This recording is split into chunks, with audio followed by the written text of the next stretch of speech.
Nithyananda, how many of you were able to turn off the flame in this round?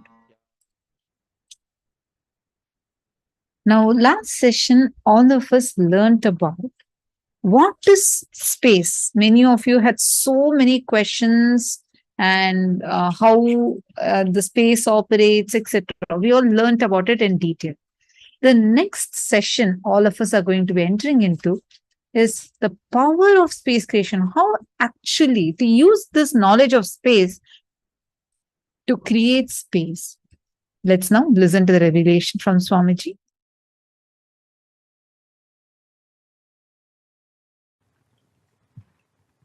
In E equal to mc square, Einstein is trying to maintain the speed of the light as a constant. Listen carefully. Speed of the light or time is not constant. I'll tell you what is exactly constant.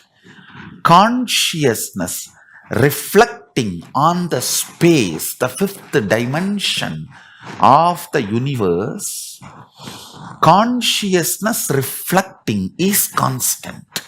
In all our consciousness, Paramashiva is reflecting in all our inner space. Paramashiva is reflecting. That is constant. Understand? These 5 elements and 5 dimensions are related. Length, breadth, depth, time and space, earth, water, fire, air and space. These 5 are connected. Listen carefully. When Paramashiva, cosmic consciousness, reflects in your inner space,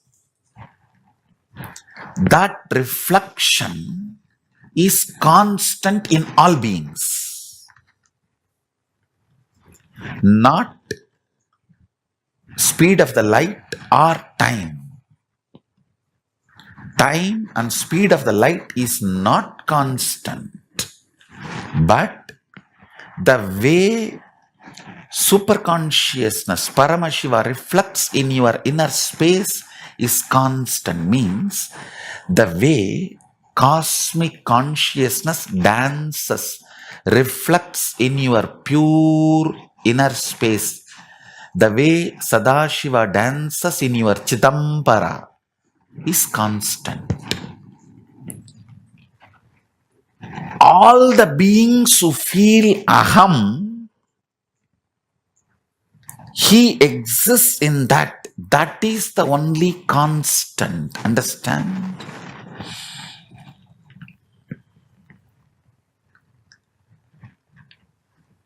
From that starts the will persistence. Manifests the will persistence. Whoever gets back to that source from which he is reflecting, all of them fall into that space called oneness, which is constant. Paramashiva is equivalent to the will persistence decision to look at the source by the reflection.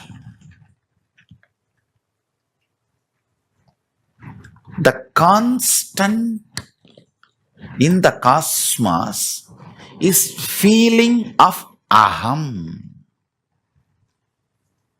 There is nothing in the cosmos which does not feel the aham, including stone, stavara, jangama, everything feels the existence of aham.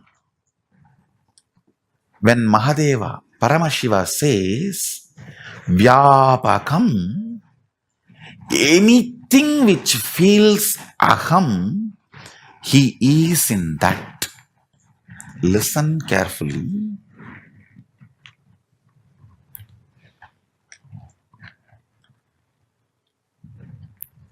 Length, breadth, depth, time, space. The pure consciousness reflects on the space. That reflection is individual consciousness called aham. The frequency of that reflection is constant in everything. But the side effect of that reflection, will persistence, is not constant in everything. Reflection is constant. Will persistence is not. So based on your will persistence, your life is decided. Are you going to spend 80% of your time in time related, or depth related, or length related, or breadth related existence of you? Neither length nor breadth or depth or time is low or wrong, but you not knowing the source vision, your reality, which is constant and playing in these other dimensions, there is every possibility you will get lost. If you remember your cosmic identity, if you remember the constant in you, which is your Chidambara, where the cosmic reflection Paramashiva, cosmic source Paramashiva is dancing in your pure heart, Anandagandha, your inner space. Listen, cosmic Paramashiva is like a sun. Your pure inner space, that space, Chidambara, Akasha, Antarakasha, Chitakasha, is like a mirror. That sun reflecting in this reflection is called individual consciousness, Pratyagatma Chaitanyam. That is the constant in all beings. This constant's first side effect is will persistence. That is not constant in all beings. The quality of your will persistence decides whether your life is going to be stuck in time or depth or breadth or length. You remembering which is constant in you and which is not constant in you will not put you in a delusion where you make permanently damaging decisions of your life due to temporary mood swings. Guru is the person constantly resides in the constant and supports your will persistence to get back to your constant.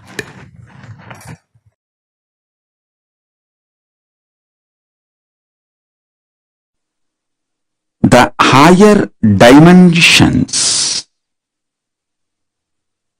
when they enter consciously into the lower dimensions, they manifest as powers. Unexpected positive turn of the difference and the reality you experience. You can name it as miracle, you can name it as power, you can name it as a God's grace, you can use any name you want, but the greater science, the cosmic science is the higher dimensions entering into the lower dimensions. For example, length, breadth, depth, time, space. If the space dimension enters into time, time literally manifests everything space wants. If the time dimension enters into depth, depth manifests everything time wants. Understand? This length, breadth, depth, time, space, all these dimensions are independently intelligent, alive,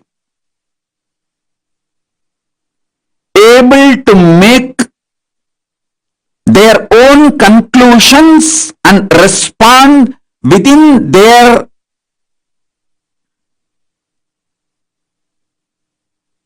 frame and working zone. Please understand.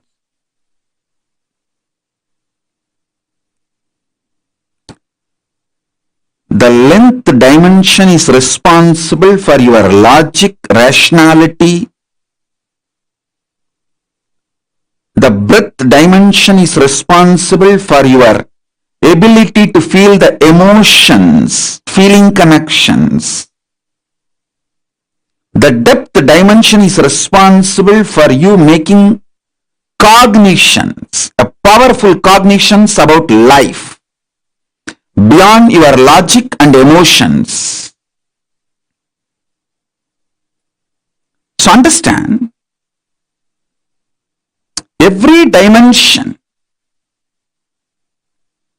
when it enters into the lower level dimensions, it manifests intense power. Now, I want you to understand,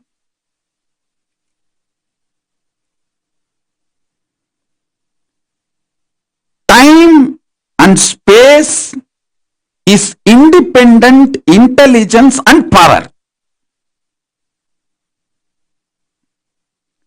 I'll give you simple understanding, very raw, crude, down to earth,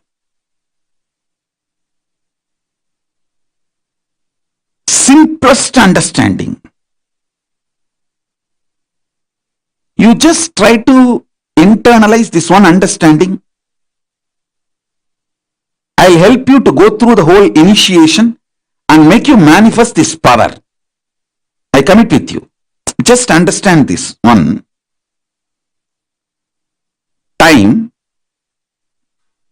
is as alive as your skin. If you believe, cognize, your skin is alive. If somebody massages your skin, you feel good. If somebody cuts it, you feel bad, pain. How much your skin is alive, that much, I should say little more than, much more than that, time is alive skin of the cosmos. Listen, where your skin ends, the skin of the cosmos, which is called time, starts. Actually, your skin and the skin of the cosmos both always touch each other. You can't be away from cosmos. Understand this?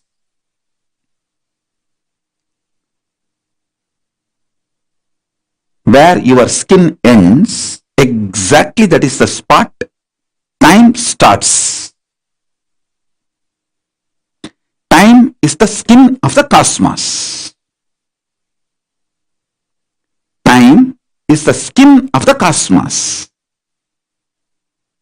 How you have a nervous system which passes the thought currents inside you, same way the cosmos has a nervous system which passes its decisions and thought currents, that is the space. Your skin is alive. Your nervous system keeps you living. The equivalent of your skin for the cosmos is time. Equivalent of your nervous system for the cosmos is space.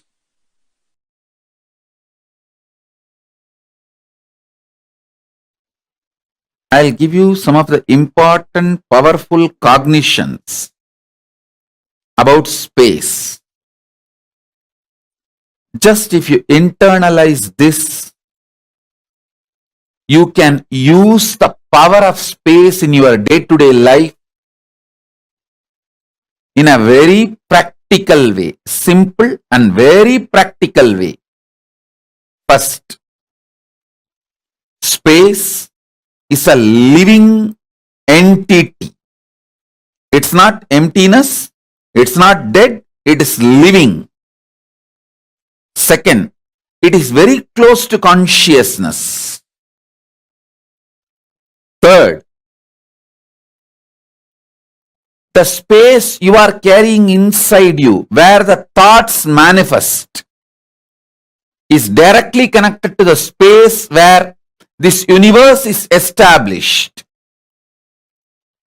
Chidambara, your conscious inner space, is directly connected to Mahavakya, where this universe is established. The space where this universe is established is directly connected to the space, your inner space where you are established. It means you have absolute ability to influence, inspire,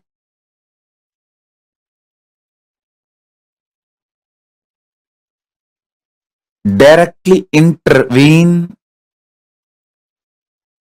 with the outer space on which the world is established. Any mass has a power to influence the space. When you are able to influence space through which you can influence anything which is established in the space, and just by sheer power of thoughts, you can raise, lower your mass, through which you can influence the space, through which you can influence anything established in the space. Please understand,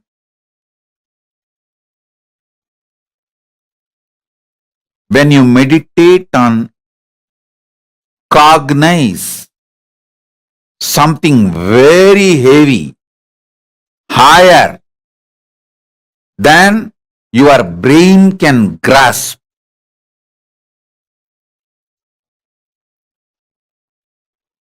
your space becomes powerful, that can influence the space outside, and anything established in the space outside.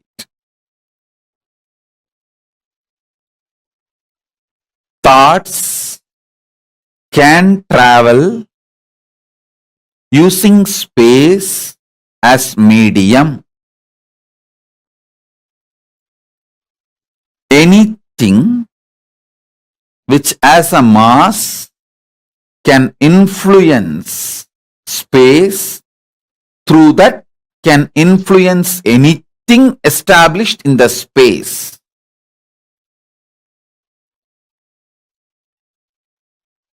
Let me be more clear and straight.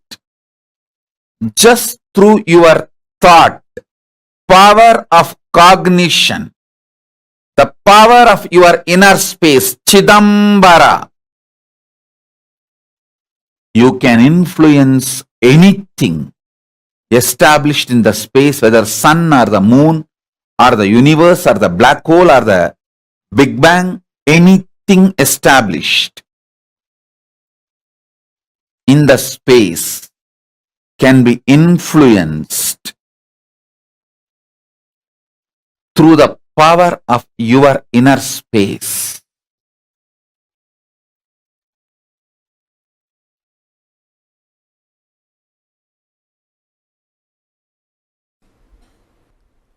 Most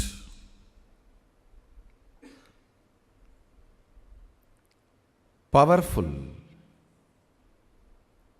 greatest sacred secret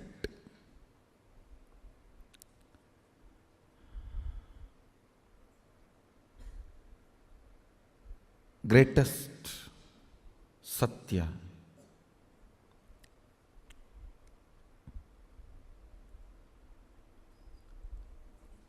I should say this is the greatest alchemy I can contribute to all your being. So please listen. The logic, length, dimension of your existence, in that if you understand about oneness, it is imagination. Breath, the heart dimension of your existence. If you are able to grasp oneness in that level, it can be visualization of oneness. The depth dimension.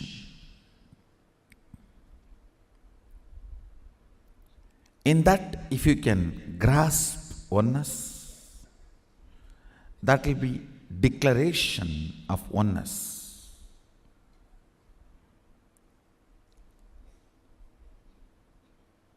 In time dimension, you just need to manifest ferociousness. So, this imagination about oneness, visualization about oneness, declaration of oneness gets into your space, your Akasha. That is when the Mahasadashivatva, that is where the Mahasadashivatva manifests. Length, breadth, depth of a person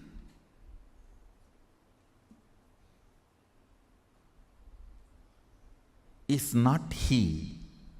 The space he carries is he.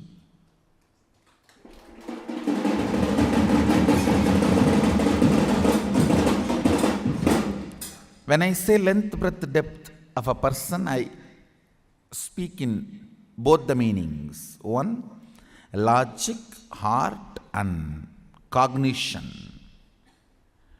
Length, logic, breadth, heart, depth, cognition. This three does not really constitute a person. And length, breadth, depth of the size, shape. Size and shape does not constitute a person. That is why you fall in love with the size and shape, get frightened when you see the space. Be very clear.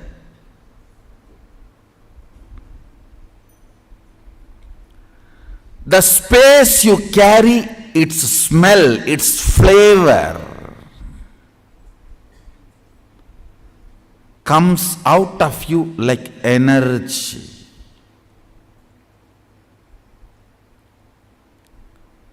Like energy.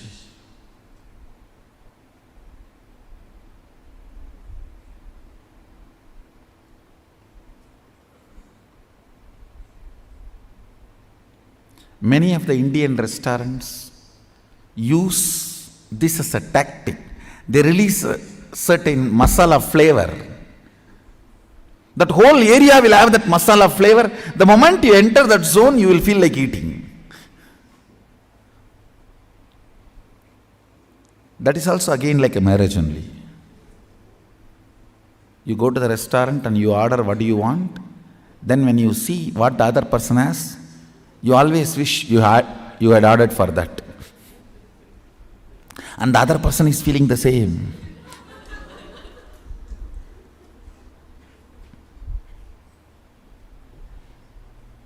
And you can't even exchange the plate, owner will not allow.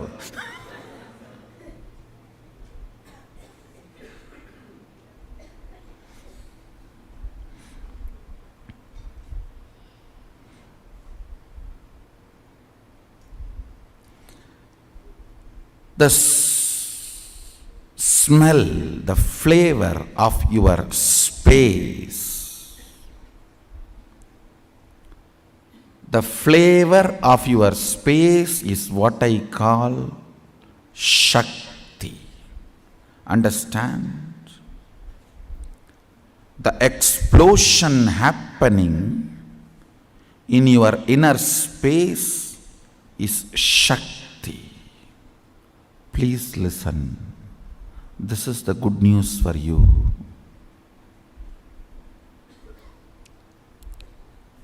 The moment you manifest even one Shakti, I have already entered into your inner space. If I have not entered in your inner space and made the connection, you will not be able to manifest Shakti, because all power manifestation has to start from space, not from depth. Understand that time is a non-existence power layer. It has no existence, like a length, breadth, depth.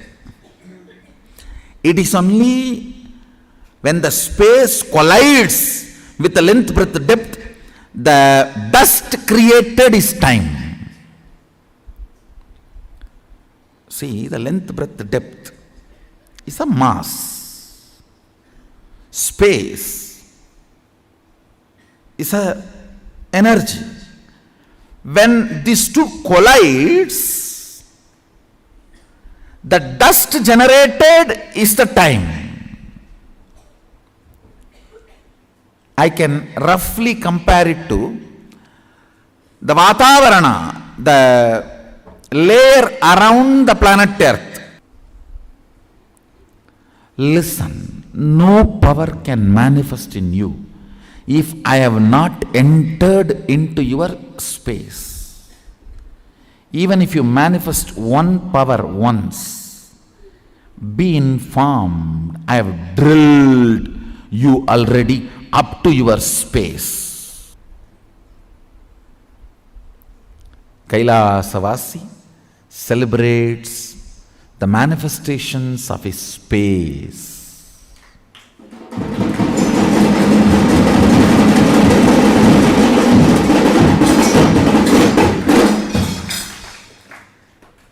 The manifestations of the length, breadth, depth.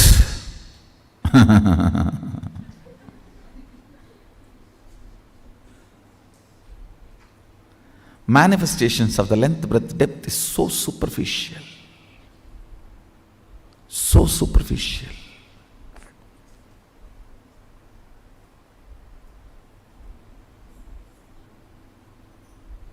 They are not worthy.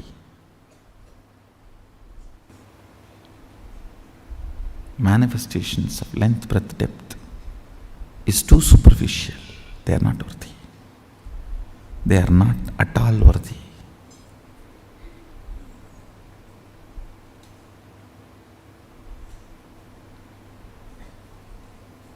Manifest the space. Celebrate your capabilities based on your power manifesting abilities and space.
The power of space creation. Someone explain this to us in detail. And like, oh my God, the revelations. I know it's every clipping of this session.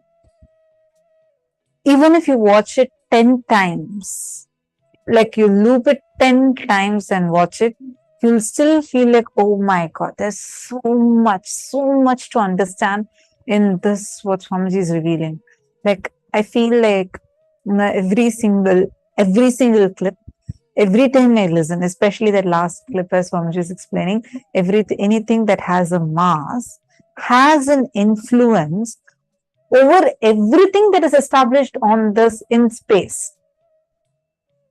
So it has influence over space and has influence over everything that's established on space.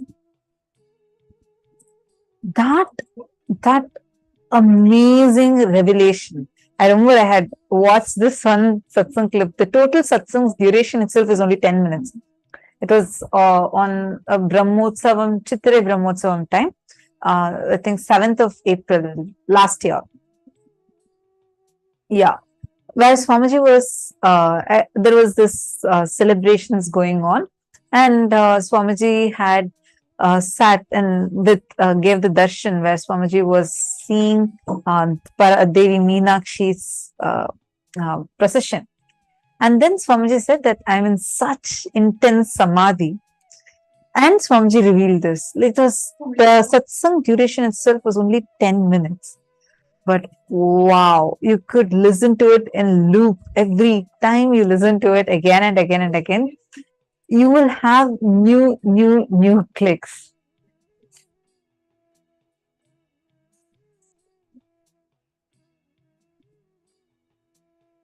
Okay, sorry, I'm just seeing Karen's message. But what if people don't want to be friends and just stay stuck with their own fear without wanting to talk about it or to see it? Individual will, nothing can be done. It is their choice, it is their individual will. All you can do is you can enrich them. Oh, okay. Yes, you can play with nature, but as well as, like, I'm just seeing as you can enrich them and play with them. Yes, that's right. When was this amazing satsang given? As I was saying, I think it's either 7th of April 2022.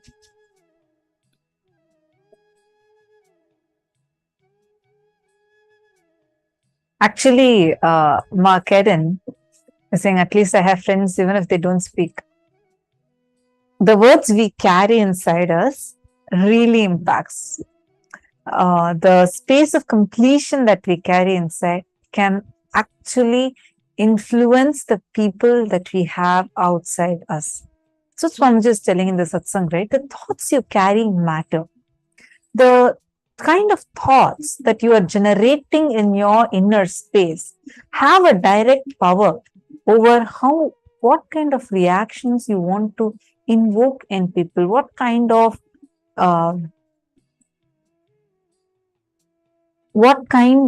cognitions do you want to invoke. You will see this. It's like it has a direct impact. I'll just share one incident with you. I shared this earlier.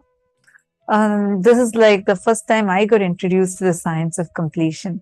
I wasn't aware of the science of completion when I joined Gurukul, because like literally the day I saw Swamiji, I joined Gurukul, and I had no introduction about Swamiji or the teachings of Swamiji before that.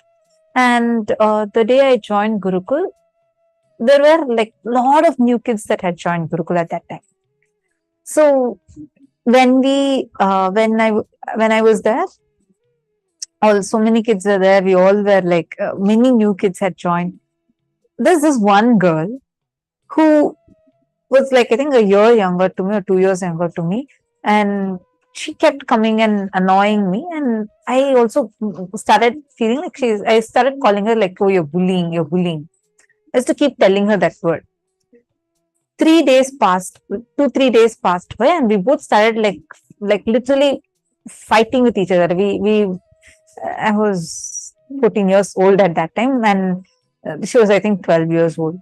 And like we both are completely new. So in Gurukul, otherwise this is not tolerated in Gurukul. You cannot do it. So we both were like, like I was constantly trying to move away from her. She used to go away from me. And I had just joined Gurukul, and I felt so bad that she's behaving like this. So 5-6 days passed, and then one of the Balasans noticed this, and she came and asked me what happened. I said, look at her, she keeps fighting with me, she keeps coming and annoying me, and she does this, she does that. So she asked me, do you know the science of completion? I was like, wait, what is that? So she explained to me what is completion, how to do completion, and she told me that just do this when you're about to go to sleep. Just do this completion process, relive the whole situation and complete inside you. You will see that this whole incompletion will stop. I was about to fall asleep anyways at that time. So I just went and I lied down and I was sitting and doing the completion within myself. Next morning, we had Rudrabhishekam that morning.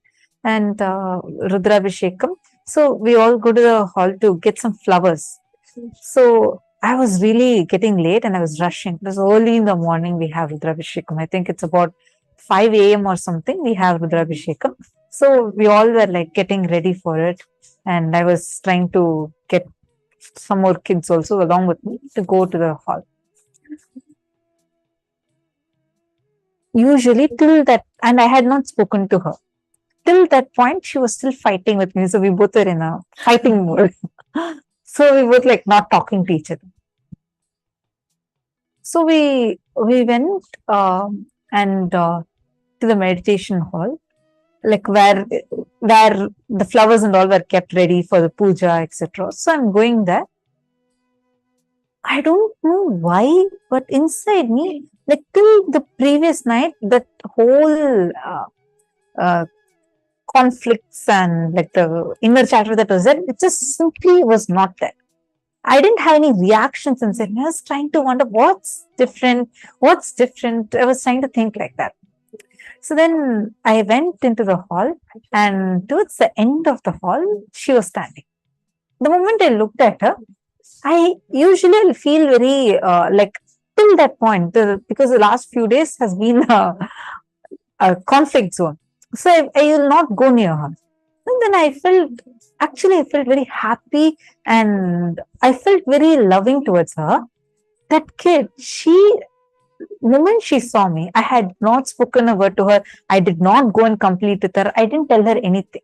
She just ran and came and hugged me and gave me a plate full of roses. The exact flowers that I love to offer for puja, she had collected and she said, "This is for you." I was like really shocked. I thought like maybe that the person who spoke to me, that Balasant who spoke to me, spoke to her. I asked her, "What happened? How come you're suddenly coming and giving me this?" Like, till yesterday we both were fighting, no? How come suddenly it changed? She said, "I don't know." I asked her, "Did anyone speak to you?" She said, No. I don't know why, but this morning when I woke up, I just felt so complete with you. And I felt like so much of love towards you. So I came first and I collected your favorite flowers and gave to you. I was like, wow, that was my first experience with the power of completion. The thoughts we carry, I didn't have to go talk to her at all. The thoughts that changed inside, when the incompletions inside changed, immediately it influenced the outer space. Its influence was so immediate. The next morning, there was a difference. Ma Vinita Nagaraj, at what age kids can start completion process? They can start right away. Ma, see, whenever they are able to understand, you have to start teaching them this process of completion. Actually, the Swamiji has given a very powerful, beautiful science of parenting. It's called as N parenting. We used to have this as a program conducted. There are a lot of this N parenting videos available on YouTube. It's called as EN parenting. So you can actually search for those. And because the way we teach completion to kids is completely different than what generally we all learn. Because the way they have their cognitions, and they don't need to sit and do the reliving process. They can decide and get complete. So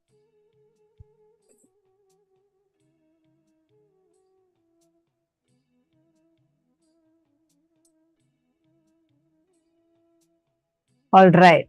I hope I answered your question.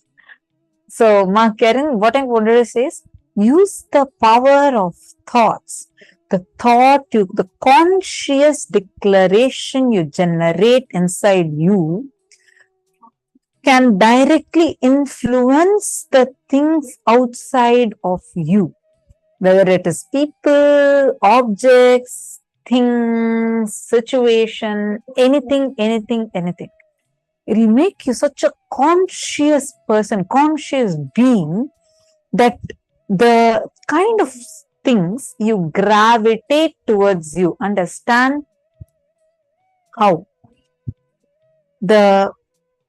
In our solar system, we have big planets. Based on their mass, the other planets are either attracted towards it or move away from it. All the planets are rotating around the sun because of the mass of the sun, the gravity of the sun. So the planets are gravitating around it. Same way, Jupiter, because of its huge mass, it has a much higher gravitational power than compared to Earth or Mars or Venus, etc. Correct? Same way, the thoughts, what are you empowering yourself with? The cognitions that you're empowering yourself with. Those kind of situations is what you are gravitating towards you.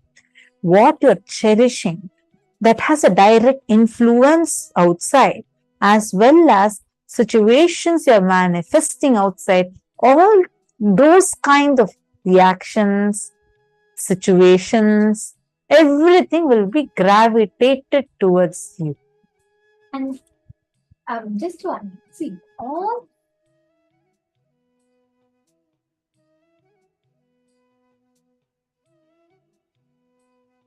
yes, sorry. See, all the patterns form in us after the age of 7.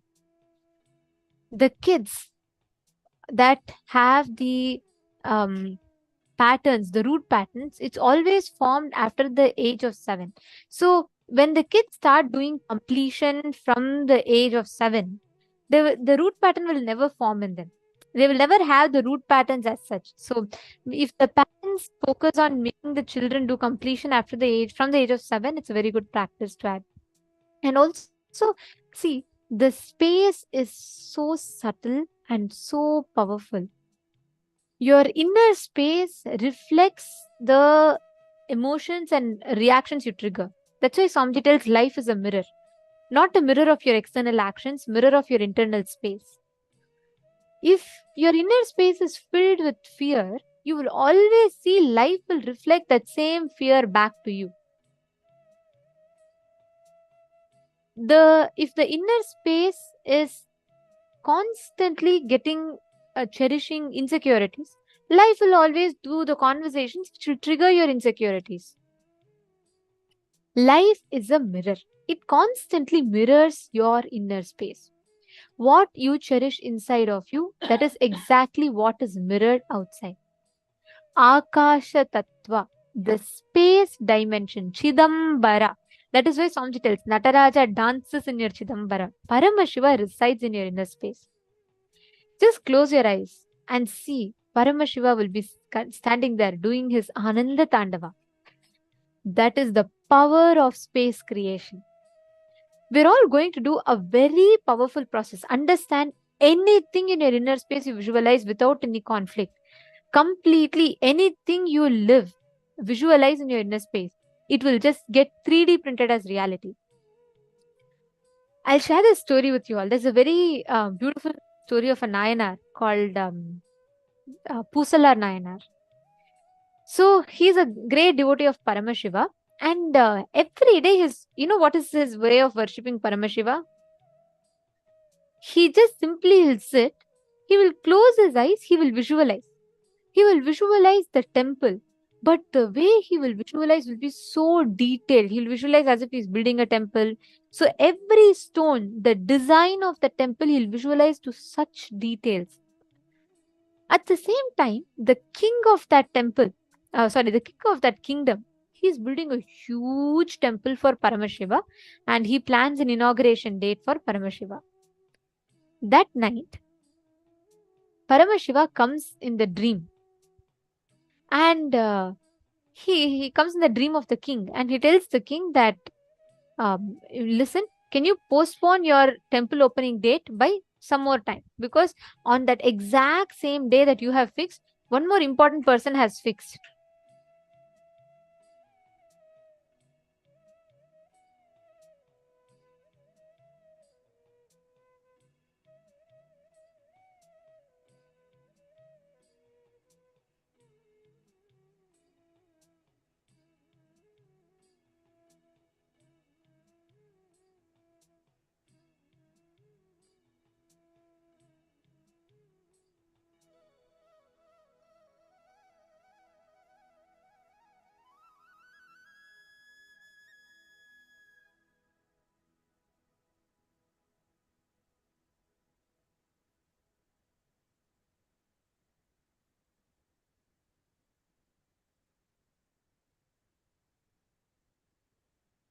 Yes, sorry for the technical glitch. Okay, so what happens? The king and Pusala Nayanar, both of them fix their temple inauguration on the same day. So Paramashiva goes to the dream of this king and he tells, look, someone is building, another person is also building huge temple for me, and I have to attend that day, the inauguration. So please can you postpone your temple inauguration? Yeah. Arey, in my kingdom, who else will build a bigger temple than me? That Paramashiva is coming and telling like this. Then Paramashiva beautifully tells, hey, he has not built in your kingdom, he has built in my kingdom. The king is even shocked. He's like, okay, Paramashiva himself is telling in the dream, that means I should really go and see this person. So Paramashiva says, Pusalar only built. So immediately the king said, come on, I need to go and see his temple. Is it so big? The king starts thinking, he built such a big temple. Maybe the temple is too big and everything. And, he's so wanting to see the temple that Pusla Nayanar built. So what happens? The king next day, he's a king. So he takes his whole paraphernalia. He takes elephants, he takes gold, he takes all the things and he wants to go and see. He's visualizing, oh, maybe the temple will be so big. Maybe he will be so rich that he has built such a big temple and all that. And the king goes to see. When he goes to the exact spot that Paramashiva told, he neither sees a temple, nor he sees huge house, nor he sees any wealth. He sees a simple hut. Outside that, a simple man is sitting and meditating. The king is shocked. He checks, is this Pusala Nayanar's place? Have I come to the wrong address? Then everyone say, no, this is only Pusala Nayanar. You have come to the correct address. The king is thoroughly confused. Then he says, what? I must have been mistaken. Paramashiva said that he's built such a big temple for which Paramashiva himself comes for inauguration. Then I don't know. It's so confusing. Then, very beautifully, Paramashiva tells that Pusala Nayanar visualized that inner space. That moment when the king is seeing, Paramashiva himself appears. The story goes so beautifully. What Pusala Nayanar was visualizing in his inner space, Paramashiva just takes that and puts that in reality. He just literally just 3D prints his visualization as reality. Understand? To this day, this temple is standing. This is the Kanchipuram Ekambareshwara temple, which is built by Pusalar Nayanar. To this day, scientists cannot find a single reference or a single evidence that it was carved by human, because it was not carved by human beings. To this day, there is not a single rock cut. They're not able to identify the chisel hammer symbol nowhere, because it is the direct print, 3D print of Pusalar Nayanar's inner space. That is the power of Chidambara. He didn't do anything in his life. All he did was sincerely visualizing. And that visualization became a reality. Understand the power of Chidambara. What you visualize becomes reality. What you exactly think about becomes a reality.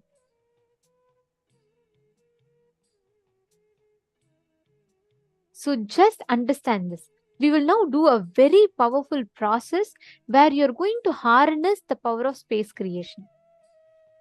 I request every one of you to choose any one reality you want to manifest and visualize that completely, thoroughly visualize it.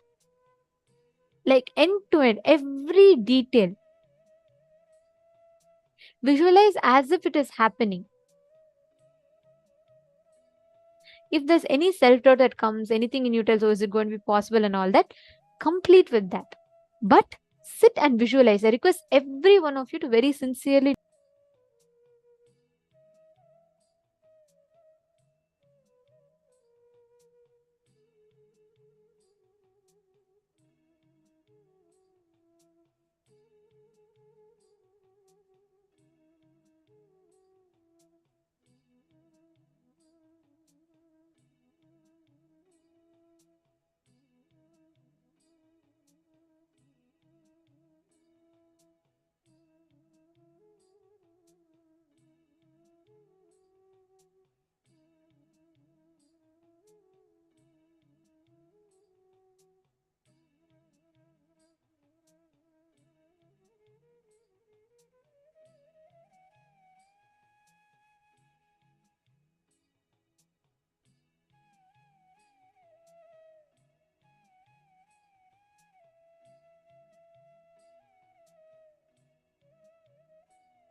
Now, let us all enter into the next session where we understand about super DNA.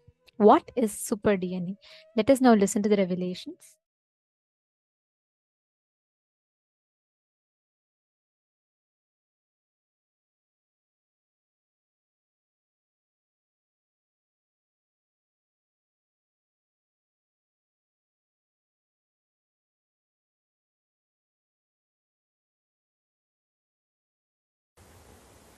I have something about indigo children,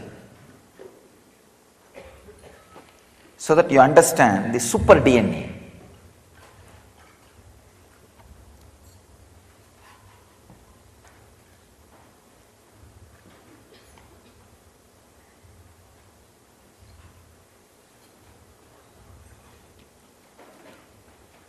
See, children born throughout the history of humanity to raise the frequency of the planet and human consciousness, having more than 2 strands of DNA, active DNA, are called indigo children or rainbow children, crystal children. There are 3-4 names.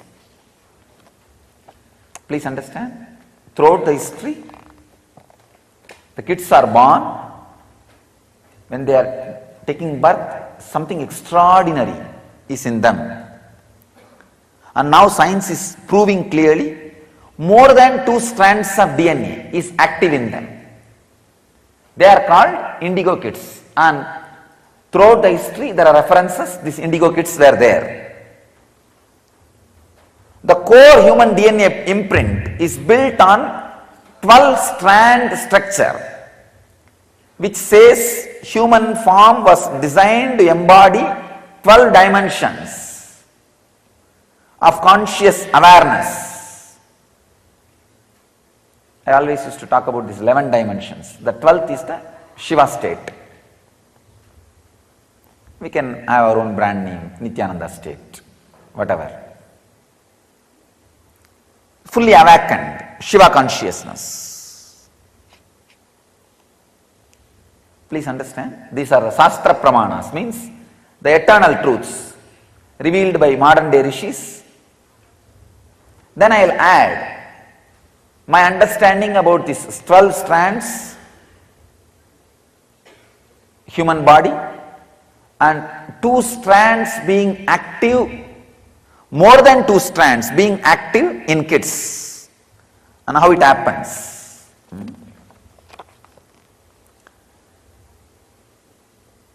It's from a scientist and researcher, Cheryl Kakshialansa. The junk DNA or a dormant DNA activation is a tremendous gift to accelerate the spiritual awakening of collective consciousness on the planet. This is a quotation, means some research from that person. A person with 2 strands of DNA with only 1 strand active is like a computer with access to only 16 MB RAM memory. Can run only few programs.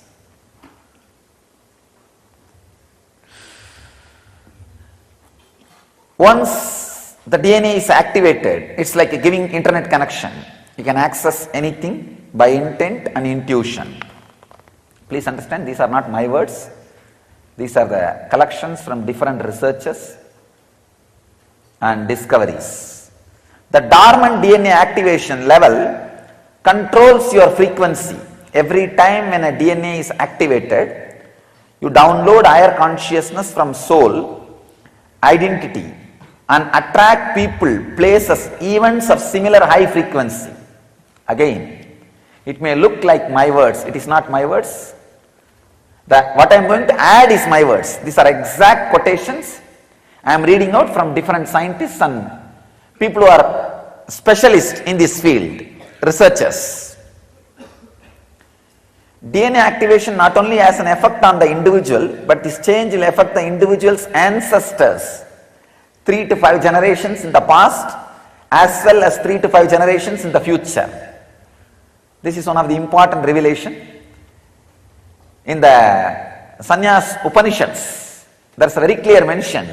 If one person takes sannyas and elevates his consciousness, sannyas is nothing but awakening the different layers of your DNA.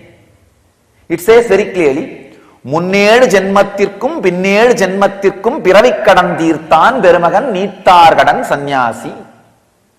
It's exact translation I am giving you from the Tamil Vedantic scriptures like Kaivalyanavanitam and all these literatures. So that says, when somebody takes sannyas and raises his frequency, please understand, not the after 7th generation of you. Don't think only the after 7th generation, not just after 7th generation, before 7th generation, who passed away, who left the body, their frequency is raised. In Vedic tradition, there is a story called Bhagirata story. His ancestors were cursed by a rishi, Kapila only, who is the father of our tradition, Nirvani Akada. Kapil was disturbed by these guys, so he cursed them, and they all became ashes. He did not even curse actually, he opened the eyes, the power of his eyes, and the karma they did burnt them completely. So, in his generation, the third generation person was in their generation, third was the Bhagirata. So what to do? What is the way to liberate them? They all have become just heap of ash. The only way for liberating them is bringing Ganga and sprinkling that water on them. Means that raising their consciousness through the Amrita, nectar, the spiritual nectar.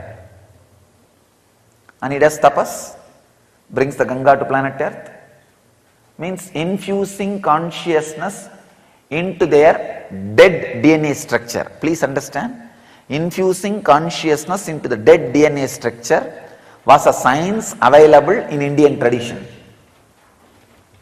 In Chennai, Mylapore, there was a Chettiar girl,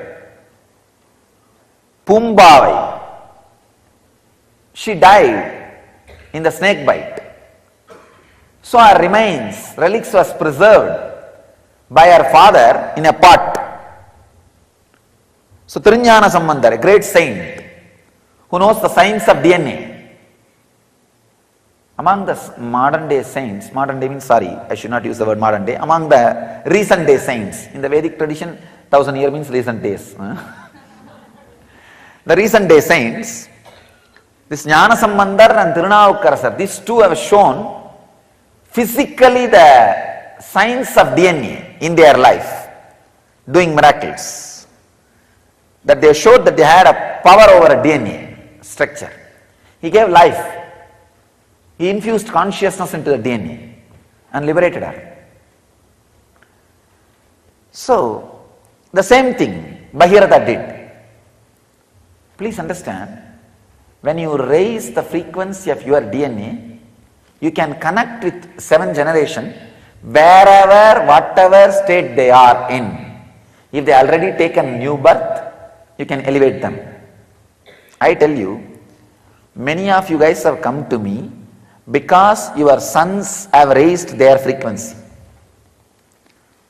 Your 2 generation before son has raised his frequency. So suddenly, for no reason, you feel connected to me. Because he raised his frequency, your frequency is raised. And you do not even know why you decided to come and be with a Swami. Sometimes you can think your background and what you are doing now is completely unconnected. Understand? 2 generations before, the sons or daughters you gave birth, somebody has raised their frequency. That is having effect on you. One more thing, I always tell people, whenever their parents or somebody passes away in the family, I tell them, don't suffer. If you suffer, you will stop their journey, further journey. You will not give them beautiful farewell. Because Whether you like it or not, want it or not, our biomemories and DNAs are interconnected. Thoroughly interconnected. Thoroughly interconnected. Our biomemories and DNAs are interconnected. You can see. I have seen in my experience many times with many disciples. If the father or mother passed away, even though they are not physically attached, psychologically attached, suddenly physically they will be down. And the suffering and pain will be there. Because the biomemory is down. Biomemory is down. So, if you elevate your consciousness, naturally like Bhagirata, you will infuse life into the DNA structure of your ancestors and raise their very frequency. If they are in Pitruloka, you will promote them to a higher level. If they are in Bhuloka, you will elevate them to higher consciousness. Wherever they are, see, it's like when you beat the water, both sides, the water will splash. Same way, when you beat the consciousness and raise yourself, not just future, even the past will be raised. Because, one more thing, unfortunately you can only see future. You do not have the energy to look into the past, but I can see past, that's why I am telling you it is possible. It is possible. It is just possible.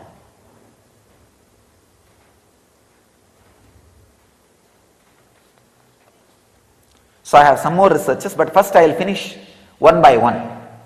So I have brought some 3-4 important truths today. I will first talk one after another. First thing, children born throughout the history of humanity to raise the frequency of the planet that have more than 2 strands of active DNA. They are called indigo children. Fortunately,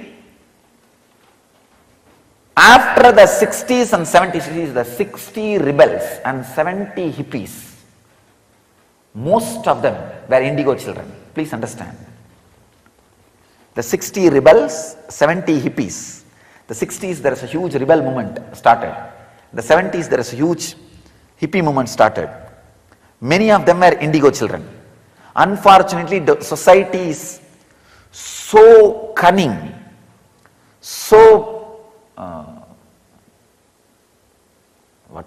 frozen, unable to accommodate them, labeled them as negative and push them aside. And they are made to negative, nothing else. And recently, after 90s, enormous amount, please understand, the guys who are working on this line, they are saying something like 40 times more kids than the 60s and 70s are taking birth whose DNA is more than 2 strands active. Please understand. Huge number of kids whose DNAs are active more than 2 strands. Means the multi-dimensional kids are taking birth. And another important thing, the core human DNA imprint is built on 12-strand structure. Means it can radiate, it can embody 12 dimensions of conscious awareness. I think I have spoken on this 11th dimension in a very detailed way. I may not spend much time on this 11th dimension. The 12th is the ultimate Shiva consciousness which can't be described.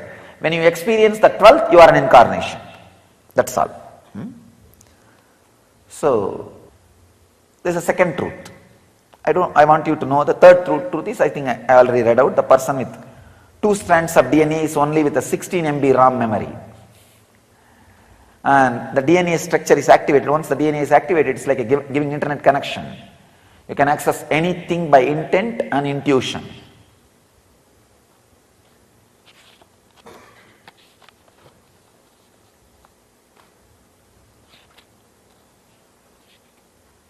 So all other things as I read out. First I wanted to explain how to, because that is my unique thing. How to activate more than one DNA strand in you. Because most of the human beings have only one DNA activation.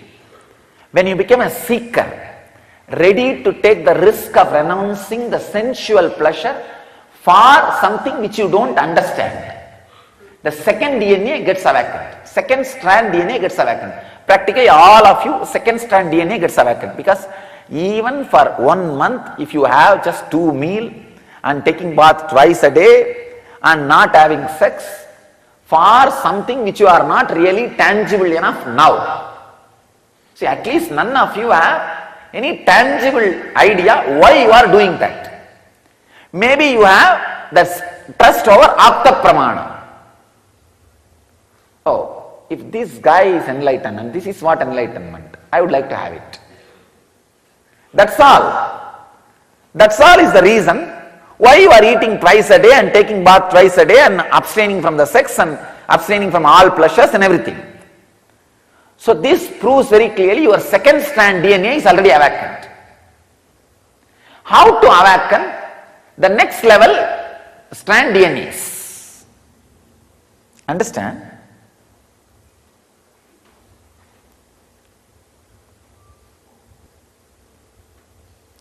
I'll give you exact that how.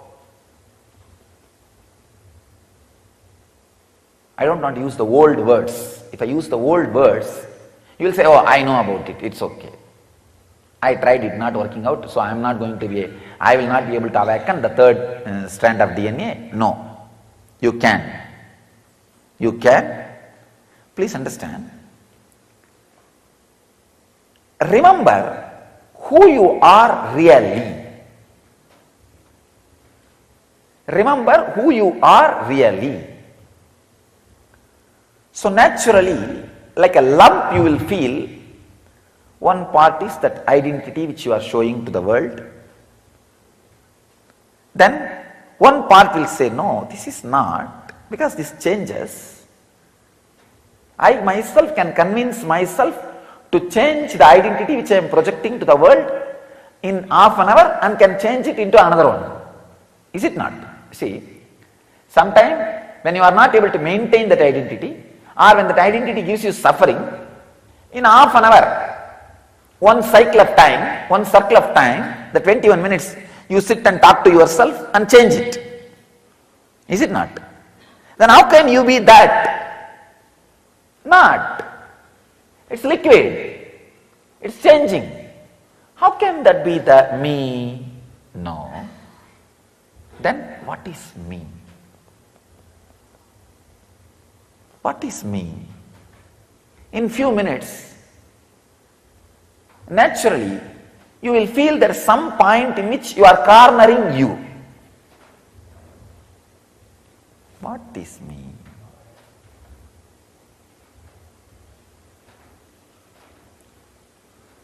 A kind of a silent awareness for a few seconds. Then what will happen? Because you are not able to be in the pressure of cornering you, it just gets bumped. It goes away to some subject or object, or it goes away something, and this idea gets lost. Means the third DNA, third strand DNA you are touching, but it is kicking you back. Hey, get out, don't come here. I am not interested in waking up now. I want to sleep a little more time.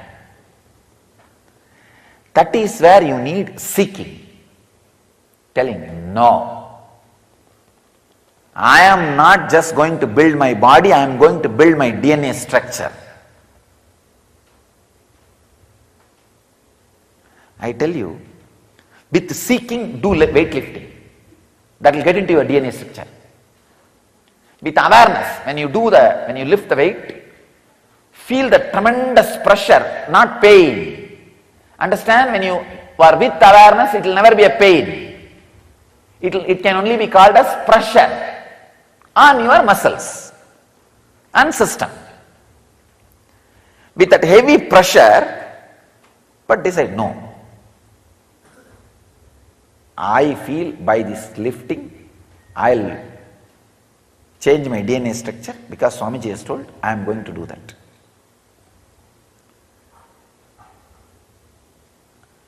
With awareness, with seeking, go on doing which your muscle does not want to do. First step, see who am I. The lump of the identity and lump of the identity which negates the identity. These two are you as on now. Please understand. If I use the example of this apple, this part which you are seeing is what you are showing to the world. This part which you are not able to see is the part which has ability to change this part. You understand? When this part has some suffering, or when this part is not trustworthy, this part takes over and changes this part. You understand? So see, which is the part which has the ability to change this part. So you will see this part, the unknown part of you, has the ability to reason with this part and alter, transform, change within 21 minutes. That is why you are able to get out of depression or get into depression. The possibility for getting in or getting out exists. Because there is some part of you which has the ability to change what you think as you. You understand? So now, if that can be changed, how can that be you? No, it cannot be. Is it not? Then dig, who is that me? Who is that me? Whenever you are thrown out, again without repenting, dig. With intense seeking. No. I am clear. I am going to awaken the extra higher strands of DNA. If you feel no, that is not that inspiring. Who knows what is 12 strands, DNA and all that. Then at least see, here is a person whose all strands of DNA is awakened. What game he is playing, what life he is living, how he is. Then take this as an inspiration and push yourself. That's all. I tell you, intense seeking simply awakens at least 4 to 5 strands of DNA. Nothing else. Nothing else. You don't need any sadhana. Just intense craving. See, the intense craving suddenly makes this apple grow into 3-4. It's like that seed becoming a simply 4-5 apples. Like one stem cell becoming 2-3. Same way, it just becomes many. So slowly the identity which you are showing becomes a superficial small part of you. It is no more half of you, it is half of you. Not half of you, it is half of you. Understand? It is not that I do not have identity which I am showing to you all. It is not half of me, it is half of me. The identity which you are showing to the world, if it is half of you, you are man. If it is half of you, you are God. It's not that that will not be there in you, but it will be half of you. Biggest job, I can say biggest job on the world, on the planet Earth, is keeping the seeking alive in people. I tell you. God assumes human body only for this job of keeping seeking alive in human beings. Understand? It has 5 jobs. ஆக்குவாய் காப்பாய் அழிப்பாய் அருள் தருவாய் போக்குவாய் என்னை புகுவிப்பாய் என்றொழும்பில். 5 job: creation, maintenance, destruction, putting people into Maya, illusion, and liberating them. This 5 jobs. First 4, creating, maintaining, destroying, and putting them into the illusion. He does not need to move his butt. He can just lie down, Ananda Sayana, and he can be in Yoga Nidra. It goes on. Nothing needs to be done. And he can be in Samadhi in Kailash, or he can be in Yoga Nidra in Vaikunta. No problem. It goes on. But to keep seeking alive in human beings, he has to assume human body. Understand? Then most difficult job on the planet Earth is keeping seeking alive in human beings. Understand? Keeping the seeking alive. One more thing. Whenever you feel the seeking has dried up, don't worry. The next strand of DNA is getting awakened. You are progressing. Don't think my 3 years life is wasted, 4 years life is wasted, 5 years life is wasted. No. Next strand of DNA is getting awakened. How can something be wasted? Understand? Very beautifully Shankara says, even one sloka of Bhagavad Gita chanting, little Ganga water drinking, once casually saying Krishna Govinda cannot be wasted. Even that cannot go as waste. Then how can so many years meditating or practicing or being around the master can go waste? No. Next strand of DNA is getting awakened. That is why the dry land. That is why the dry scene. Usually after the 5-6 strands of DNA awakened, next DNA awakening will not be painful. That is what I call enlightenment. You understand? Usually for a normal man, I can say 6 strands of DNA. But till the 6 strands of DNA, when you cross every strand, you will always look back. Means, oh, am I doing right or wrong? It's painful. I think I am wasting time. Why not get married and suffer? Sorry, get married and be happy. At least when you think, that's what you think. Or why not do this? Why not do that? It's almost like you are being pushed to the wall.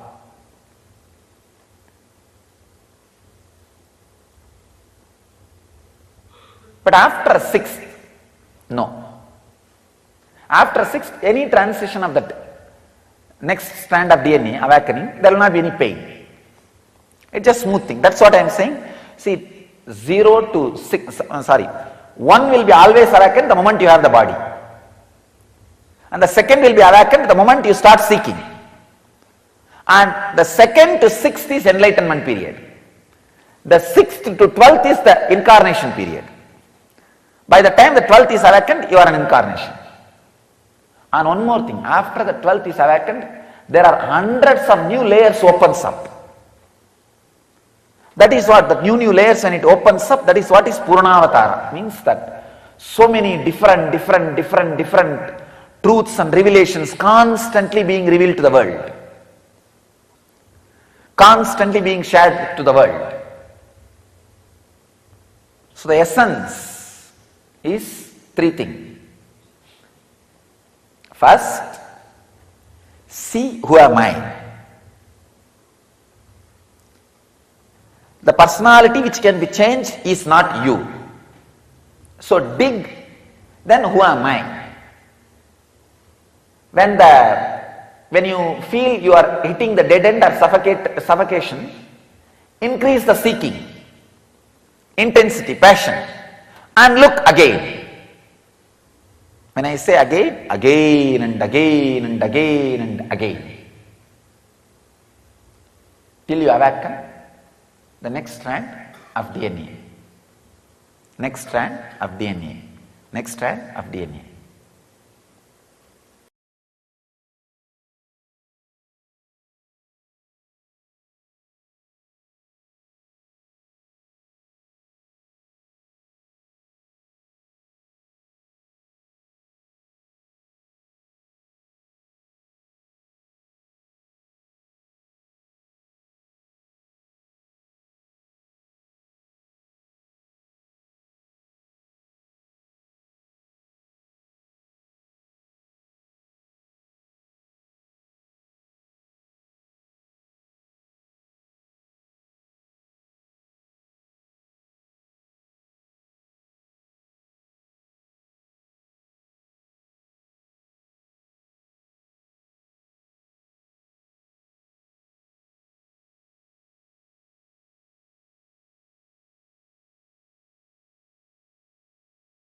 I was expanding on the science of making the best, highest superconscious mutation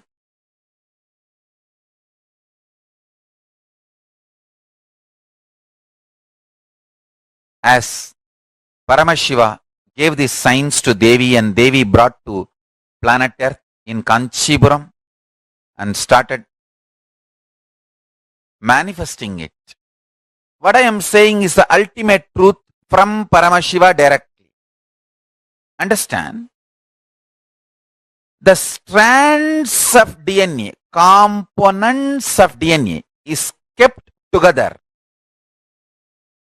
through sound. So, if you want superconscious mutation in you, the sound through which your DNA is kept together need to be dismantled and the ultimate sound need to be inserted. Understand? You need to disconnect the threads with which your consciousness and DNA is bound together and alter the connecting point, the sound, into highest possible sound. What kind of a sound is used to bind your consciousness and DNA strands together? That decides what kind of a powers you are going to manifest and what kind of a life you are going to have in your body. I'll repeat. There are 4 situations in your life where consciousness is directly influencing your DNA. When you are hungry, when you are angry, when you are lusty, when you are about to fall sleepy, too tired, just want to get lost, withdraw. These 4 situations, your consciousness directly influences the DNA. The door between the consciousness and DNA is open. During these 4 situations, if you use these 4 situations, you can detox, remove all the unconscious ideas, words you stored inside you, and you can pull them out at Mahavakya. Powerful sounds, Mahavakya, inside you. Listen carefully. Listen carefully. I'll repeat.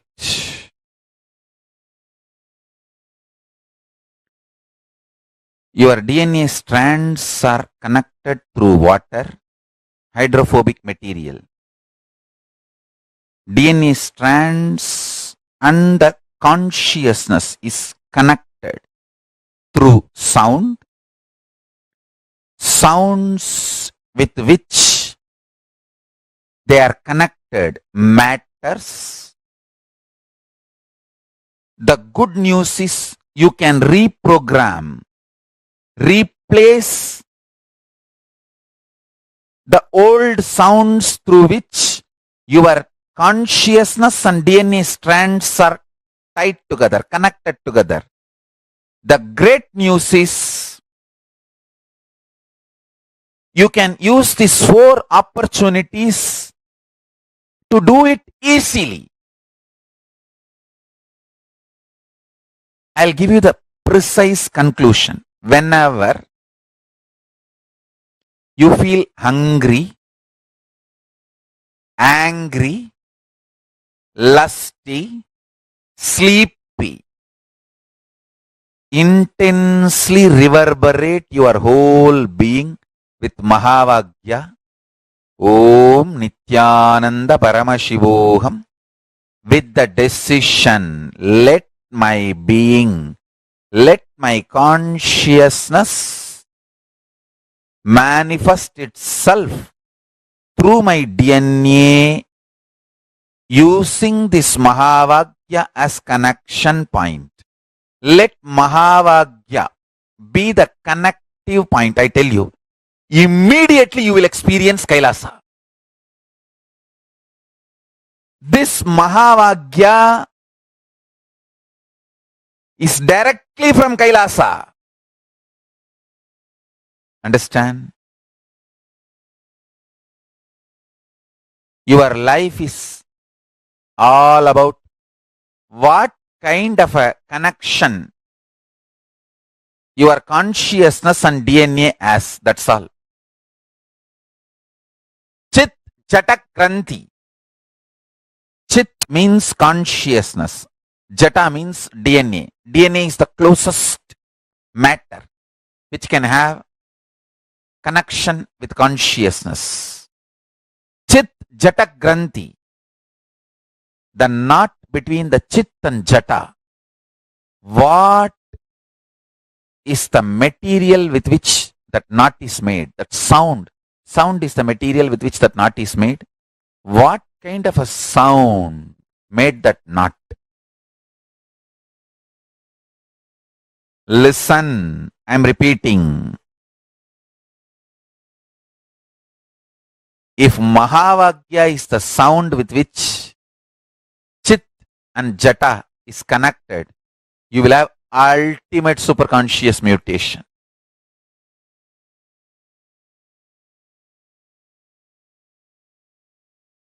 Ultimate superconscious mutation.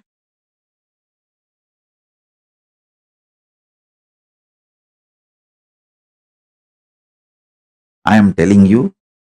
See, I had a guru. His name was Narayana Swami Tata. He's an adept in the science of Aushadha, medicines. He will collect herbs from the ground which was never walked by human beings. மனித கால்படாத இடத்திலிருந்து வேர்களும் செடிகளும் மூலிகைகளும் கொண்டு வருவார். Let me repeat. The place where human beings never walked, from that kind of places he will bring herbs, roots. How you know? He had a trained dog and a goat. The dog will take the goat and go. Goat will identify the herb. Dog will just pick it up and bring it. I have seen this happening. I am not telling you stories. He lived just few years, maybe 30 years before. And still his son, grandsons are, his family is still living in Tiruvannamalai. You can go and talk to them. You will find what I said is true. His name is Narayana Swami Tata. Still the home he lived is there. And all the things he used is there. Maybe the dog may not be alive because you can see his photograph. But surely the family knows whatever I am saying and you can talk to them. I had this kind of masters who are adepts. He told me once, when he was making the Aushadha, for a so-called incurable disease, kind of a very dangerous cancer, for that he was making Aushadha.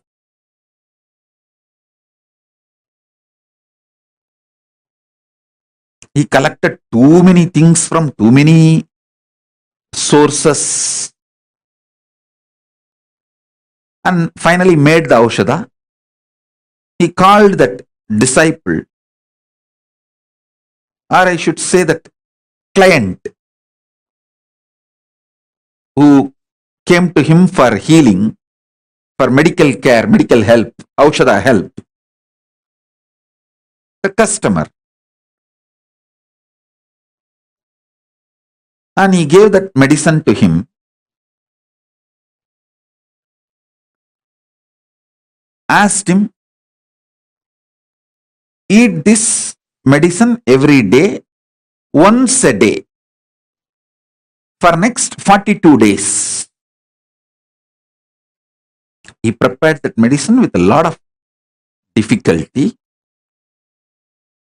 Third day, that guy came back saying that somebody in the home unknowingly threw that whole packet into the river. Without knowing that it is a medicine, they just threw the whole thing while they were cleaning the home and put it in the river. Nearby small stream where they dump all the unwanted things. Surely it is very difficult to do the medicine again. I was wondering how he is going to solve, how he is going to help this person to get out of the cancer now, because making the medicine again, collecting the whole items, almost impossible. All he did, he called that person, made him sit next to him and told, this simple process, whenever you are feeling hungry, do japa of this mantra.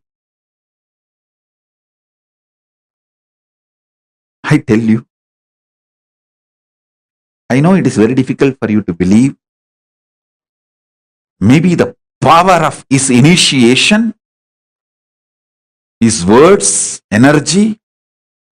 He said, whatever I made as Aushadha, your body is capable of producing it when you add consciousness to your hunger.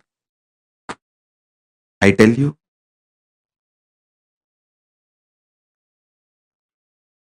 surely it is the power of his initiation, because I saw he was having his hand on the shoulder of that person while he uttered these words. So that words have gone into his body like a powerful energy shock. Now literally I am having my hands on all your shoulders and giving you this initiation.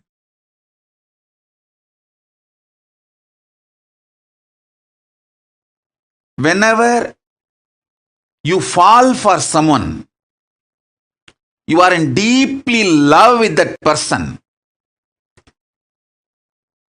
the human being, the person for whom you fall for, you are in love, that person takes you for granted. You feel the other person for whom you have fallen is not loving you so much as you feel for him or her. Listen. Whenever you fall for someone,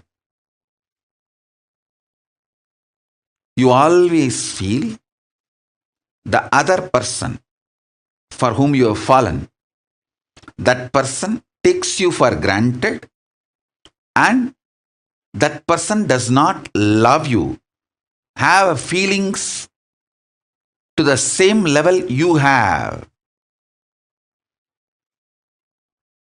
Sometimes this is the way you feel, sometimes this is truth also. With ordinary human beings, this is the way love is acted, reacted, given, received, reciprocated. This is the way the love flows with ordinary human beings. With the divine, with Paramashiva, the logic of love is totally different. Listen. When you love me, when you fall for me, first thing, I raise you. Second, I shower life energy in you. When I shower life energy in you, your consciousness is the most superior asset, wealth, property for you and for the world. Listen carefully.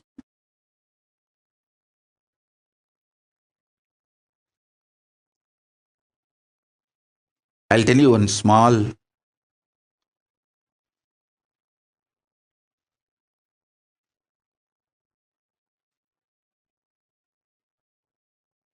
very sweet, intimate happened between me and my Guru Arunagiri Yogeshwara. I carried food for him one day and he was eating. Few food parts fell from his mouth with his saliva by mistake when he was eating with the hand. I just took that. He thought I am cleaning it up and I may throw it away, but I did not throw it away. I just put it in my mouth. Prasada. The Guru Uchishtam. Guru Prasada. He smiled at me. I still remember.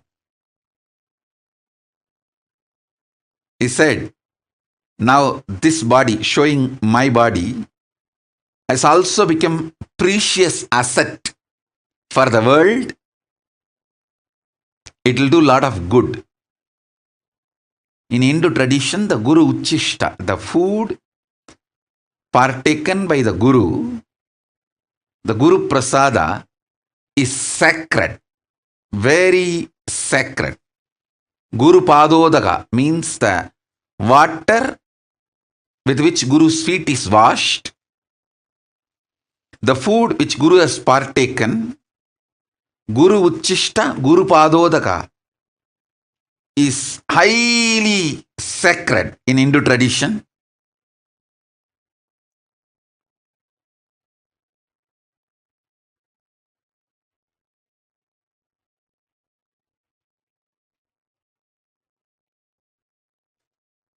He said, just that little Uchishta which I took,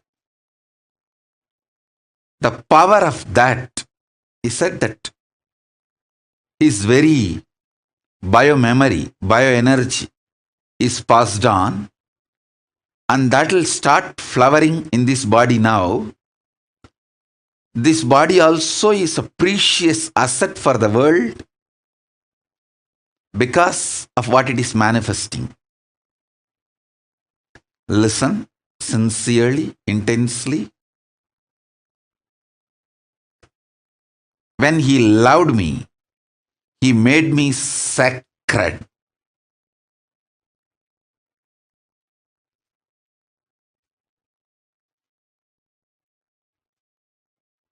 When I fell for him, he raised me and he made me sacred by showering his love on me. Listen.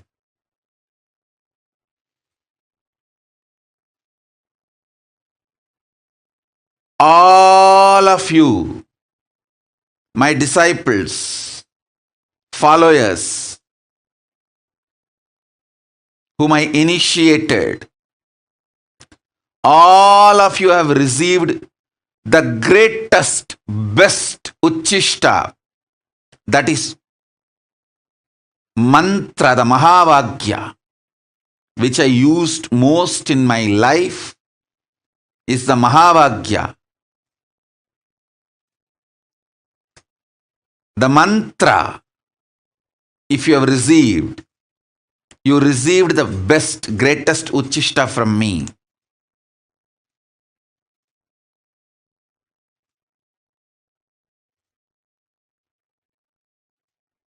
You are now sacred. Your consciousness is needed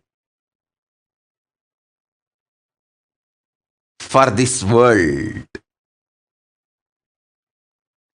Each of you meditating, living Veda Agamic lifestyle, living enlightenment not only helps you, it helps the world to sail through this pandemic, this pralaya.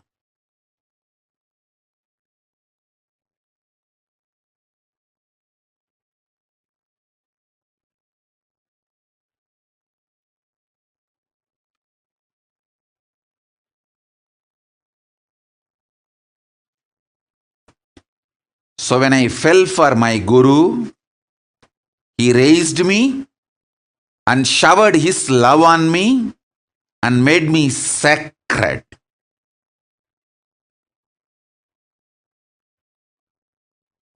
He did not take me for granted. Same way, I want to tell each one of you,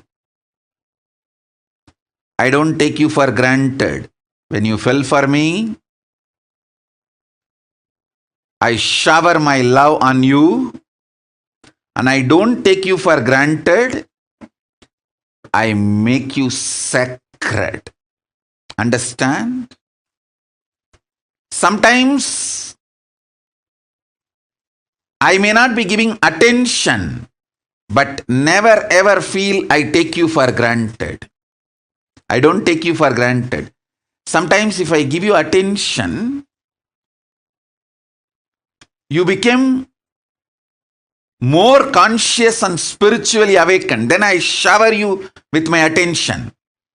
Sometimes when I give attention, you try to use me like a crutch. Hang on. Then I tell you, don't use me as a crutch. I may not give you attention at that time, but I never take you for granted. Understand? Each one of you are conscious boats to help the humanity sail through this pandemic. When you are doing yoga every day, don't think you are saving only yourself. You are saving many more beings consciously to sail through this pandemic, through this pralaya. In Guru Gita, there's a beautiful verse. Guru Padodakam Panam, Guru Ruchishta Bhojanam, Guru Murte Sada Dhyanam, Gurumna Sada Japaha. Gurur Namna Sada Japaha. One should drink the Guru's feet washed water and eat the remnants of the Guru's food plate. One should always chant the name of the Guru and always meditate on the Guru's form. Guru Padodakam Panam, Guru Ruchishta Bhojanam, Guru Murte Sada Dhyanam, Gurur Namna Sada Japaha. What a life! If someone gets this four, they got much more than mukti. If someone gets this four in their life, every day especially, they got much more than mukti.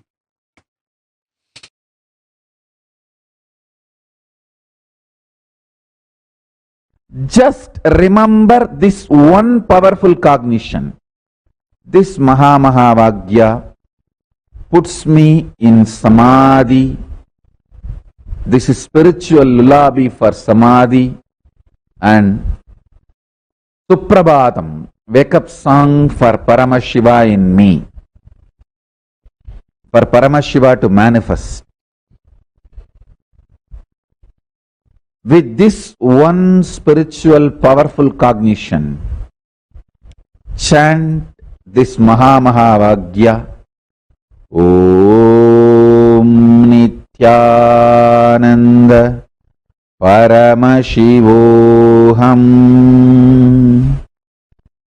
Om Nithyananda Paramashivoham.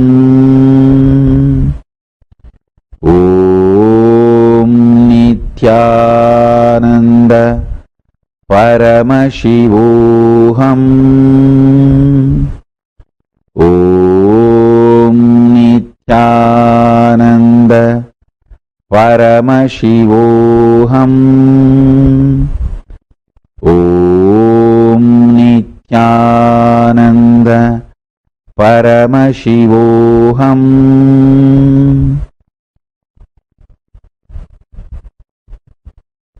I have also implanted the Bija mantras,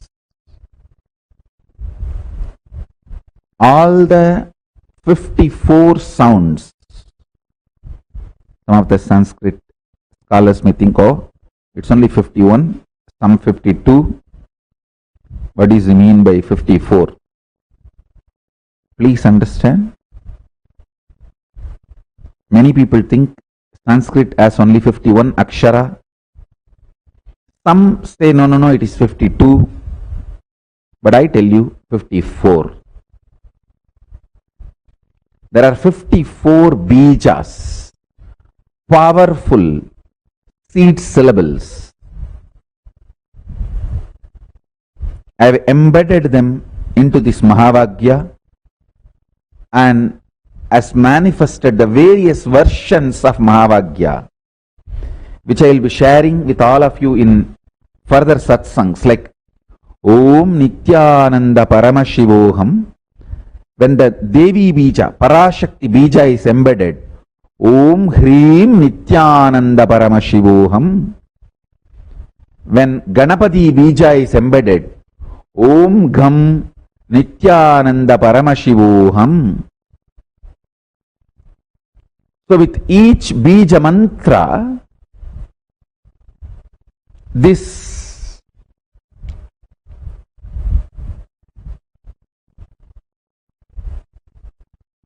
Mahavakya can manifest various different powers intensely, immediately, just with the Maha Pranava, Om. It can manifest everything with the specific bijas. It can manifest those specific manifestations immediately. One more thing, listen. When I said there are 54 sounds, there are some sounds which can never be written, which can't even be uttered. It can only be manifested as a vibration. It can be transmitted from guru to disciple. That sound is called Anahata Dvani, uncreated sound. Uncreated sound. Ahata means two objects hitting. Even your tongue hitting the air and producing a sound is ahata. Anahata means the sound which is produced by not anything hitting anything or uncreated, just pure manifestation from existence.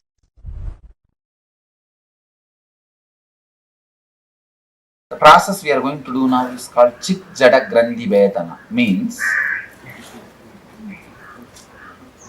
you are combination of pure consciousness and patterns. Your patterns are no independent life. They can become alive only if your consciousness is in the body. Am I right? Can you continue to smoke or struggle with your anger if you are dead? So only because of your consciousness existence, because of your consciousness, your patterns are empowered. Same way, you don't exist just as a consciousness, patterns. Even you seeing you and me are different is a pattern. You and me are separate is a pattern. So still the patterns are there. It means as on now the reality is you are together. You are totality of consciousness and patterns. As I said earlier, I cannot complete your patterns layer by layer, one by one, but I can put fire on your patterns. That I have a freedom. But as an enlightened ethics, I cannot complete your pattern. It's your free will. But I can put the fire on the whole thing. Means I can use my presence to create a distance between you and your patterns. Chit jata krandi betana means cutting the knot which connects your consciousness and pattern. Most of the successful leaders experience this chit jada krandi vedana. Only then they can handle the stress or the responsibility of others.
the DNA, is the closest matter to our consciousness.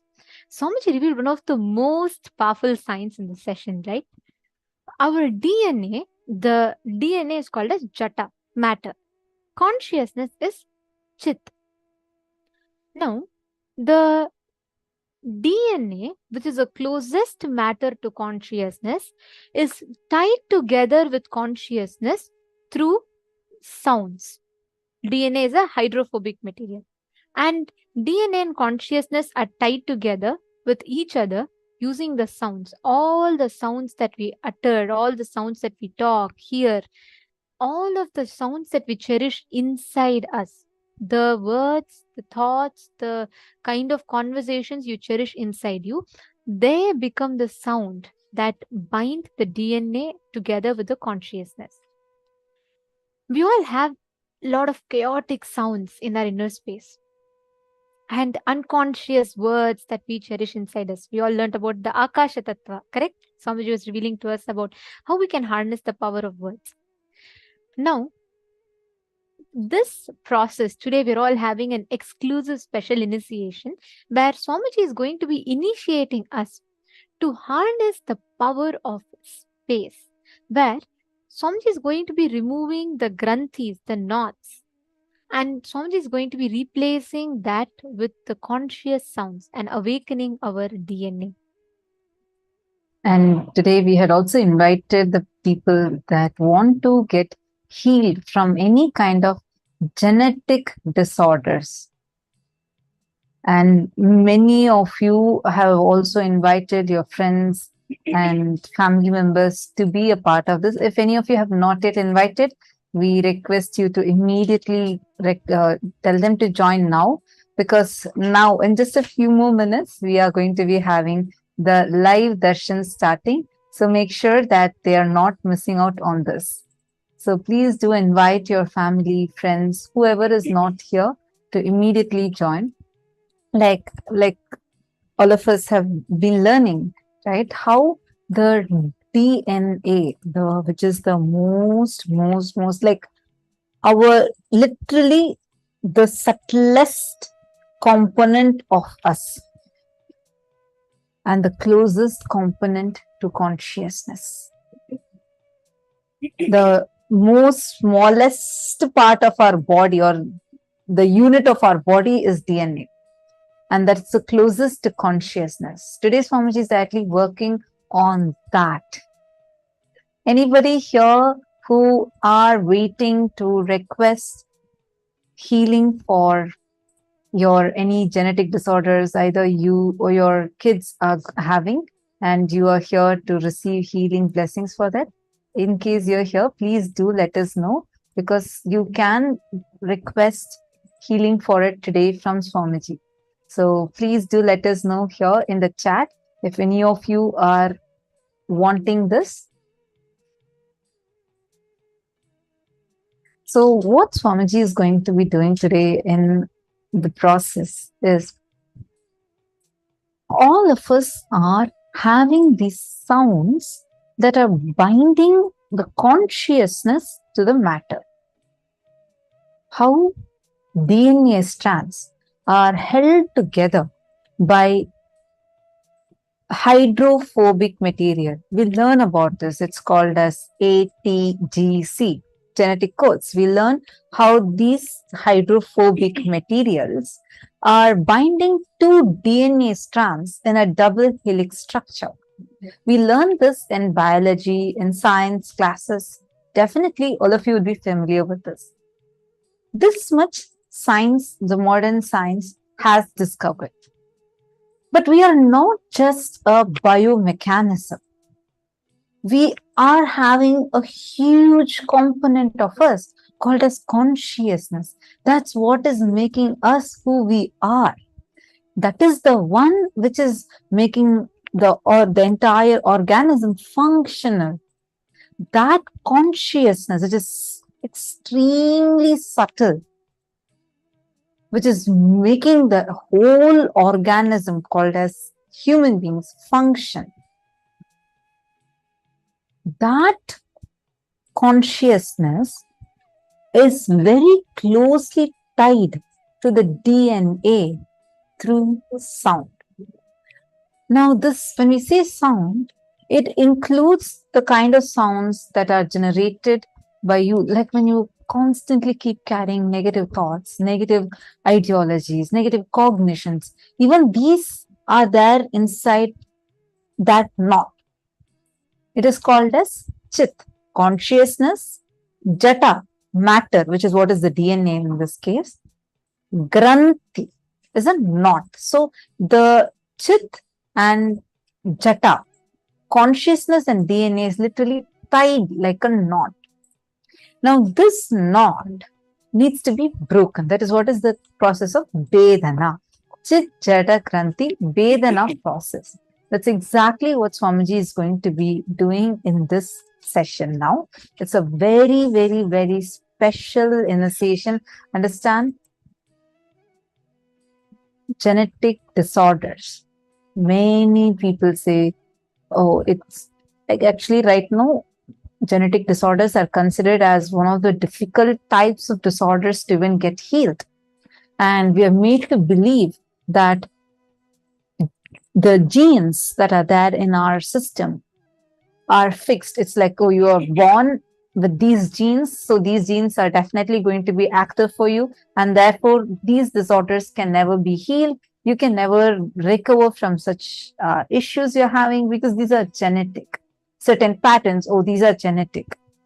How many times you might have even wondered, saying that, oh, in my family, my grandmother has diabetes. So definitely because of the genes, I would also be having diabetes. I have a high probability to have diabetes. These kind of thought currents are very, very common and we all believe it. But in Hinduism, there are very powerful processes where the dormant DNA strands are awakened, where you have the power to consciously choose which DNA strands needs to be awakened, which DNA strands, which genetic codes of your DNA needs to be muted. We have right now, this is actually a $1 trillion industry where just to have certain parts of your genes, certain codes of your, certain genetic codes to be activated and certain genetic codes to be muted. But we have had this science for thousands of years and which is there available in our scriptures. But unfortunately, we have lost access to them. It is Swamiji, the Supreme Pontiff of Hinduism, who has revived this science and gifting the science to all of us through the process of Chit Jata Granthi Vedana process. Normally, all of us have less than 3 strands of our DNA awakened. There are totally 12 strands in our DNA. Less than 3 strands are only awakened for us. Only when the 12 strands are also awakened, only for an incarnation, all the 12 are awakened. Recent studies are showing, it's called as the study, there's a field of biology which is called as epigenetics, which show how there is a possibility where using certain techniques, your thoughts, your environment, the places where you're grown up, and the kind of cognitions that you're made to cherish, the belief system that you carry, based on all of that, you have the ability to have certain genes expressing and certain genes to not express through you.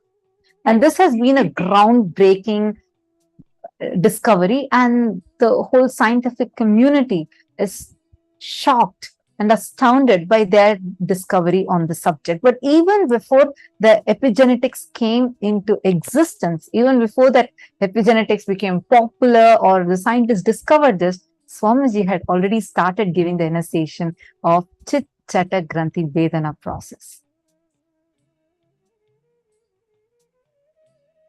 Understand? Why do we need to awaken the DNA in us? Swamiji tells that the DNA literally is like a wormhole which will literally have the access for you to go back to all the lives from the very first time that you came to planet Earth, the first amoeba that you were, like the single cell, from that time till now, all the births that you have had, the knowledge, the talents, your capabilities, your abilities, everything is stored in your DNA. You heard it right. Which means right now, let's say, for example, one of you are in a few janmas before, you were a warrior. You had that best health and best physique in the body. That ability, that memory is still stored in your DNA. Awakening of DNA gives you the access to all these, and especially when an avatar himself is reprogramming and awakening your DNA, Swamiji is literally going to give you the best of all that you had, the best of all the abilities that you garnered through multiple births. And Swamiji will reprogram it with the highest powerful cognitions and make your DNA super DNA, which means the ability, we see, all we tell about indigo children, we tell child prodigies, or sometimes we tell, sometimes kids remember their past lives, but they happen as an accident, which means it's a miracle. But Swamiji has given the exact science of how the DNA can awaken. Multiple researchers and studies have clearly established how just through one initiation, the very DNA gets altered, which means our DNA gets so empowered, purified. All the unwanted, unnecessary components are removed. Swamiji awakens all the extraordinary abilities of the past. Like Swamiji tells that when you were in your fish body, you were able to swim. That talent of swimming, breathing underwater is stored in our DNA, in some compartment of our DNA. So when Swamiji awakens, he's going to awaken that possibility, that power back to us for us to be able to express it in this body. This is what is called as super DNA, where all your past capabilities, functions, abilities, all of them are awakened. But Swamiji deletes all the unwanted, unnecessary, like, let's say the genetic disorders or something that carries. All of that Swamiji heals. Swamiji awakens these extraordinary abilities which will be useful for you. And Swamiji adds the consciousness of Paramashiva, the ultimate powerful cognitions in your DNA, and literally gives us like the best thing for us to start manifesting using our DNA. So that is the exact process that all of us are going to be receiving today. We're all going to be receiving this initiation, and let us all get ready for receiving this initiation. Today, we're having the darshan of Sadanritta Murti, Chandatandava Murti, Sandhya Nritta Murti forms of Paramashiva. These are all the dancing forms of Paramashiva. Today, we all learnt about the Ananda Tandava, right? Where Swamiji is explaining the principle, the Mukti Tattva of Nataraja, where he goes on dancing, dancing, dancing. Even when his anklet falls, he doesn't stop. He doesn't pause. He never waits for perfection. He's the ultimate perfectionist. But he never waits for the perfection to happen. He goes on dancing, dancing, dancing. And that's why Swamiji explained the whole incident where the Adishesha himself comes, Vasuki himself comes and he coils around Paramashiva's leg as anklet. Never waiting for perfection, goes on doing the Tandava, Ananda Tandava. It is that form of Paramashiva, which is Sadanritta Murti, which is also called as Nataraja, the very form of Paramashiva that is in Chidambaram. Today, we are all going to be receiving the darshan of these forms of Paramashiva. We will now be chanting the Dhyana Shloka of the Sadanritta Murti form of Paramashiva. So let us all get ready, and we are going to be having the darshan starting very, very shortly. We request all the participants to quickly settle down. Now, we are going to be chanting the Dhyana Shloka, which is the exact description of how the deities are as per the Agamas. ध्यायेत् कोटिरविप्रतिलोचनम् Prabham Trinayanam Shritamshu Gangadharam Dakshangristhitavamakunchitapadam Shardula Charmambaram Vanhidolakaraabhayam Damarukam Vame Shivam Shyamalam Kalharam Japasruksham Katikaram Devim Sabhesham Bhaje. I meditate on him whose brilliance is crores of sun, who has 3 eyes, who holds Ganga in his locks, who has his right leg situated, left leg bent, wearing the leopard skin as his cloth, holding the fire, having Abhaya Mudra, the Damaru in his hands. On his left he has Devi, she is who dark complexioned, Shyamala, who is holding lotus in one of her hands and another hand near her hip. I revere that Lord of Sabha, Sabhesha, Nataraja and Devi. The next is the Dhyana Shloka of Sandhya Nrittamurti.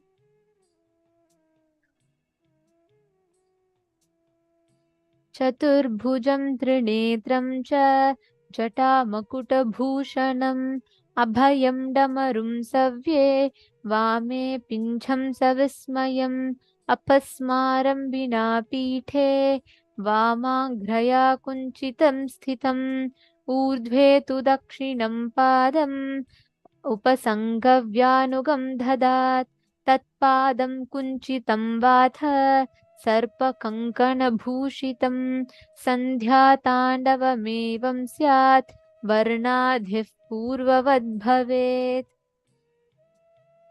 The meaning of this verse goes as I meditate on the form of Sandhya Nrittamurti, who has 4 hands and 3 eyes, is adorned with crown, Jata Makuta. In his right hand, he holds Abhaya and Damaru. In his left hand, he holds a peacock feather. Pasmara is present without a pitham. The left leg is bent and is on a pasmara. The right leg is facing upwards. That leg is having serpent as the anklet. Now, all of us are going to be receiving the darshan of this very form of Paramashiva as Sadha Nrittamurti, Sandhya Nrittamurti, and Gauri Tandavamurti, all these Chanda Tandavamurti forms of Paramashiva. Like Swamiji was explaining, this principle that Nataraja represents through the Mukti Tattva, the principle where he goes on performing. He never waits for perfection. He just goes on doing. This just reminds me of how Swamiji was. When Swamiji started, how Swamiji is, but how Swamiji was exactly when he started the whole mission. Can you imagine just a young boy, like if you just take a comparison, Swamiji could be any ordinary college or university going youth. How would you visualize a typical youth in your country in his 20s to be like? Could you all post in the chat? And what were you doing when you were in your 20s? We request every one of you to take a few minutes, go back, remember, and post what exactly you were doing when you were in your 20s. Probably we would all be struggling, like making a choice whether which college I should choose, or just starting with our career and deciding what career path should we be choosing. And where if you should progress on your education further, what courses you can take, or you want to go to your career. Swamiji was just in his 20s. And just then Swamiji had, the whole Parivrajaka was over. Swamiji had realized his avataric mission. When Swamiji started in the banks of Kaveri river. There was not even a roof over Swamiji's head. Swamiji tells that the first structure that Swamiji had in Avatipalayam, Erodadinam, was only a 3-sided roof. And Swamiji was just sitting there and giving healing. That was Swamiji. But when some of the devotees, when Swamiji was revealing his vision, at that time, Swamiji was a boy from a remote village in southern India who did Parivrajaka, 9 years of Parivrajaka, and Swamiji settled there after his avataric mission realization. Even the mission has not started, even an Adinam is not built. There was not even a permanent roof over Swamiji's head. But at that time, Swamiji declared the vision Swamiji gave was not, I should build an Adinam, not that we should, there should be thousands of people. No. Swamiji declared at that time, we should create a Hindu nation. We should have our own currency. Even when I remember that sharing from the devotee who was there around Swamiji, who had the fortune of being around Swamiji in that moment, it just gives me goosebumps. Imagine so many of you posting what each of you were doing when you were in your 20s. Mohini Lata has posted, I was working. My father was the only breadwinner. I was living, Ma Gokila said, I was living on a fast lane. Working, fly responsibilities. Okay, Ma Sonia was posted, I was having career, school. Okay, see many different posts that are coming. Getting into relationships at that time, you are trying to figure out our like. So most of the time, that time only we're even trying to figure out ourselves. But at that time, in that age, Swamiji was there.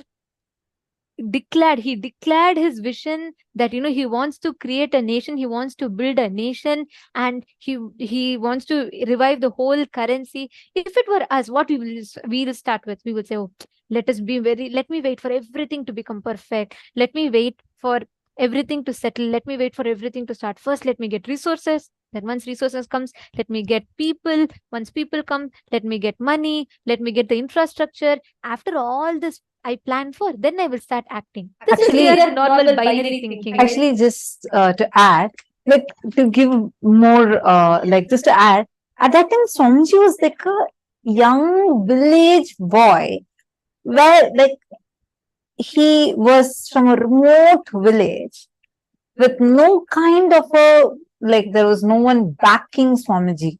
Right? Like it was not that Swamiji had some kind of a political backing or some kind of a backing who would be guiding or anything like that. In no way anybody who is just in their 20s would even have the guts to have that vision. Age.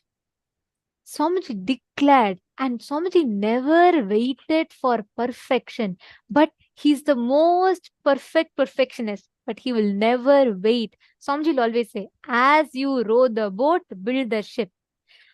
That is exactly how. That is why today Hindus have Kailasa, a place to call home. If it were anyone else, we will always wait. Oh, let me get this, let me get that. After everything comes, then let me first finish all the meticulous planning. Then we will slowly start with meetings. Then we will slowly start with execution. That is why Swamiji tells in today's world, people have execution as a load. I have never once seen Swamiji, let alone stress. I don't even relate to the word called stress with Swamiji. I have never, there is nothing, you can't even get, there'll not be even 1%, not even stress. I've never heard Swamiji say, oh God, there is so much to do, there is no time. I have always heard Swamiji tell, I am going to live here for long enough. If needed, I'll even expand my life further, but I will make it happen. Never waited for resources. He never waited for anything. The Ananda Tandava, that is the Mukti Tattva that Swamiji was explaining in the session today. Never waiting for perfection, going on doing. I just wanted to add one thing in that. Even when Swamiji started the whole Adi Kailash monastery, right? Swamiji never, it was not like a perfect monastery land or everything was there. From the scratch, Swamiji built. This was the principle that Swamiji very beautifully explained to all of us, the Ananda Tandava of Nataraja. And today's initiation, we all are going to be receiving this very dimension being awakened in us as a boon. Swamiji is going to be giving this boon of Ananda Tandava of Paramashiva as Nataraja to be dancing in all of our lives without us having to feel stuck in our lives. Let's get ready. It's time for all of us to receive the darshan of Bhagavān Sada Nritta Murti, Sandhya Nritta Murti, and Chandatandava Murti forms of Paramashiva. Please sit with the head, neck and spine in a straight line. Close their eyes. Chant the Mahavakya. Nithyananda Paramashivoham